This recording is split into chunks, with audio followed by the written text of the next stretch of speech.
Hello, folks. Rob Mazak here, psychic medium. But today I'm not really going to focus on speaking about the psychic world or the mediumship world. But I wanted to kind of randomly, if you will, not scripted, but talk about some of those secrets that us humans keep. And I say secrets because it seems like the more I look at things, the more I've discovered that things have been covered up really deeply and for a long period of time. And so it's like our governments, our leaders, our the powers that be in this world, whatever they are, in my opinion, only in my opinion, because I can't prove anything that I'm looking at or experiencing. However, I'm just trying to state some of the obvious things that I've picked up on and learned over the years. But I believe that whoever really controls the planet really would like us to stay in the dark, to stay in our own prison, to even defend that prison. I heard somebody say the other day something that made a lot of sense. Our belief system is basically our prison of our own design. Sometimes, obviously, it helps to become developed because of the way the world is run, situations, things that we're forced into, if you will, and I get it, but our beliefs are our beliefs, our perceptions, everything that we believe to be true really happens within our own mind. And so that becomes our prison, if you will. But when somebody challenges that belief system, even with refutable evidence, we tend to become the prison guard. I heard this the other day, and it makes a lot of sense. We go from prisoner to prison guard, and that really kind of hit me hard.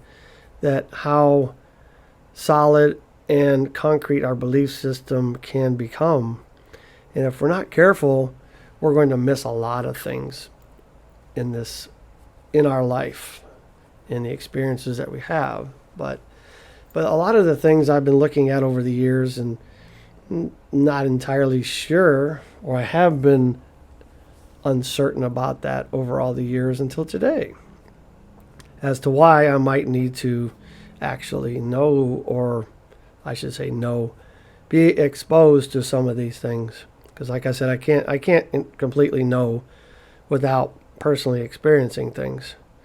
And if I have experienced some of these things I talk about, I certainly don't remember them. Not saying I haven't, but I have been looking at a lot of different things that have really kind of caught my eye. Things like the secret space programs, the MK Ultra programs, the Montauk Project, Philadelphia Experiment, all these things that seem so illustrious and science fiction worthy, if you will, right? And I kind of look at that with the grain of salt. I like to know these things. I like to look at these things, and I like to hear what people say, especially the ones that claim to be victims of these or participants in these programs. And it really has made me wonder over the years how much is really going on in the dark depths of our reality in the world we live in. Because I've also been told a lot of different things by what I would consider credible people. But once again, can't prove anything. And, I'm not really here to try to do that. But today, I had somebody come in that, we won't mention any names, obviously, but somebody that came in today that really became probably the first person that I've really come across that was very credibly accurate with the information I have learned over the years, or at least looked at, in regards to the secret space program, time travel programs, all these kind of things. And so we hear all the time about kids going missing, and in recently that's been more about sex trafficking and things like that. But I believe that children are also taken, or young people are also taken in the formative years in order to support some of these secret programs. Now, like I said, this is all conjecture because I have not been there. But once again, if I have, I don't recall. But I had an older man, a little older than me, come in today. And basically he stated that his memories have begun to recently come back. And everything he quoted to me about this 20 and back secret program and possible time travel and erasing memories and all these different things really were so accurate based on the things that I have read and researched over the years. And I don't know I don't know exactly entirely how I feel now about that, but I always wondered why I was so attracted to those programs and why I needed to really dig into this and feel like I'm going down a rabbit hole. But I think today I figured that out, is because being in the business that I am in as a psychic and a medium and doing hypnosis and regressions and things like that, I have heard about a lot of different things and I've experienced a lot of different things through people. But I think all the things that I've been called to learn over the years have really prepared me for this time, because I believe this is the age of enlightenment, the time of enlightenment where, as I've mentioned before, the veil is getting thinner between us and spiritual realm and information that is available to us by our connection to the quote unquote other side, the other dimensions and things like that. And so I believe that a whole lot more things are going to start coming out, and there's going to be a whole lot more, I believe, pushback to try to continue to squash that kind of information. And so it just was really interesting, and I wanted to bring that forth. And in light of that, segue into something else I heard over the weekend, or looked at this over the weekend, is I was watching a video. I believe the guy was Matthew LaCroix, but somebody that really, really digs into the esoteric and ancient history evidence that's around the world. And one of the things that he spoke about was what most people would commonly call Planet X, and he didn't call it that, but basically he described it just like the Planet X story, like Zechariah Sitchin had put in his books and things like that, and about a sister to our sun, if you will, a binary star to our sun that has a very long elliptical, like 26,000 years, as it circles out way out past outside of our solar system and back around, close, at least relatively close in astronomical terms, to us and our sun. And the fact that there's been 13,000 years or increments, 13,000 year increments where catastrophe has basically set us back to caveman days, Stone Age days, because of the upheavals in volcanic activity, sun flares, gamma rays from the sun, all these kind of things. And this guy really detailed it out. I've heard some people talk about things, but this guy really done his work. And early in the 80s, 70s and 80s and early 90s, they weren't so secretive about what they were finding. Now they are, but he was using a lot of information that was freely given in the past to help him kind of solidify this. But what he quoted that was really interesting.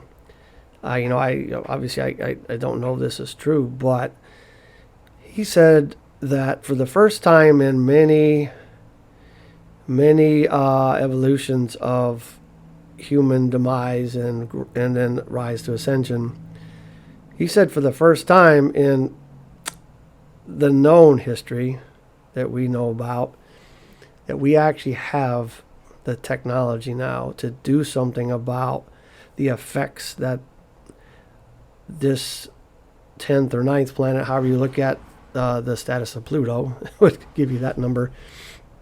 But this extra planet, what it does to the Earth, and it's beginning. It has been happening already, based on what he's saying.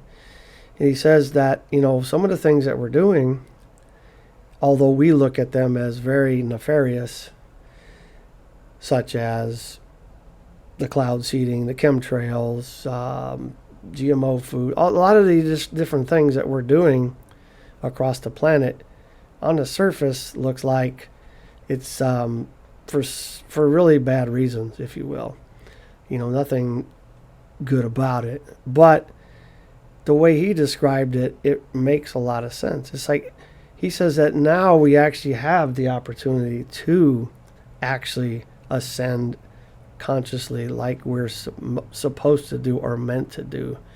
And now through technology, we actually have the time. And that really hit me.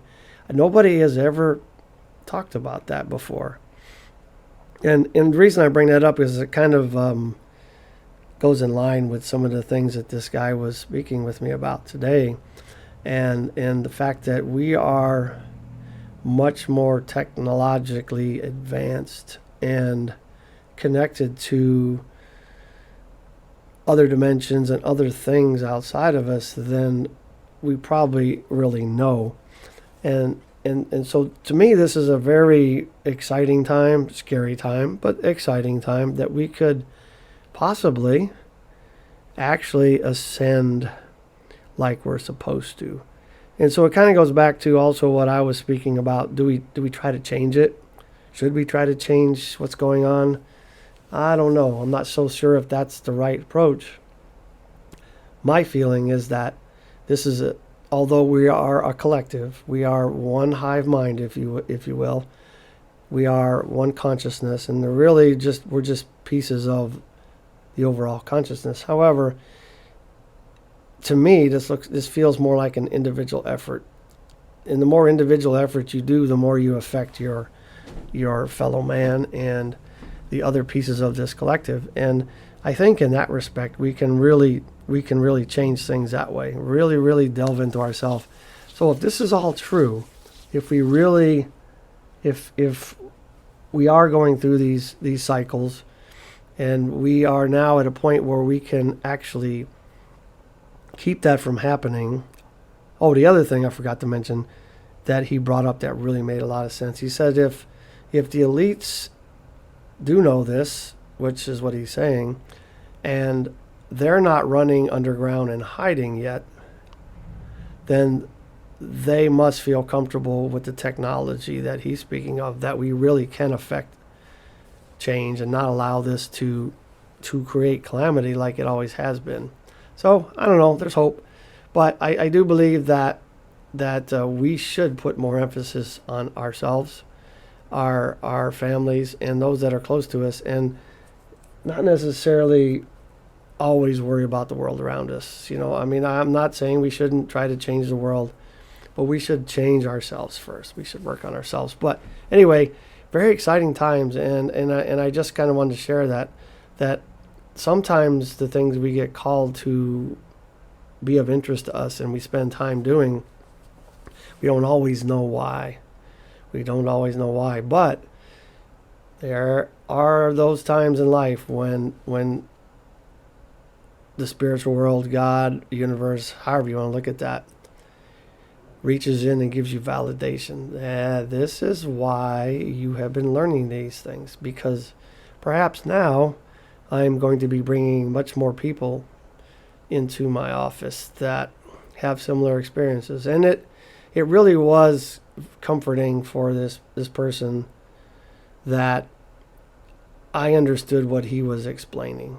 He was also excited that he didn't have to feel weird, strange, because he is not the only one that has been talking about this, or is beginning to talk about this and beginning to have memory surface. Yes.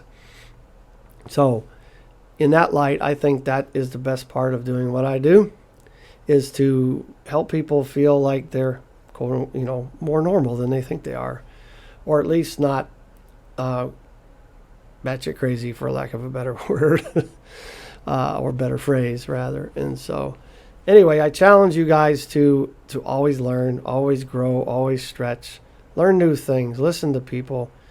I'm not saying you need to change your beliefs, but it's nice to learn something and grow as a person every day. So I challenge you not to let a single day go by that you don't research something and try to learn something new that that pushes your belief systems and challenges your thinking.